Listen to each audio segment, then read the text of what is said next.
Michael, Ya. macam mana nak elakkan ayam terkena penyakit? Ada beberapa faktor. Satu daripada yang paling mustahak yang orang indahkan ialah tempat yang bersih. Seperti di sini, kamu boleh tengok tempat ini ialah semalam yang ayam berada.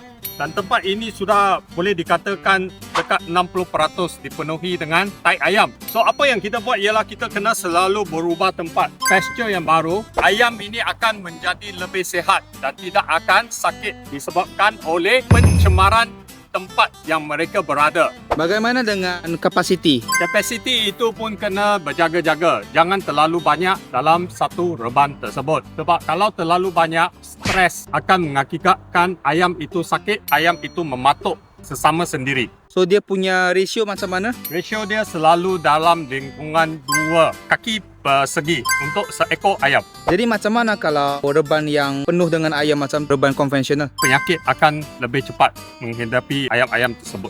Kenapa tak boleh pakai antibiotik untuk regenerative farming? Kita tidak memakai dia sebab tahi-tahi yang itu mengandungi antibiotik yang akan menembusi tanah tersebut. Ia akan mengakibatkan mikroorganisme di dalam tanah kita mati. Ada apa pertanyaan lagi? Tolong komen di bawah.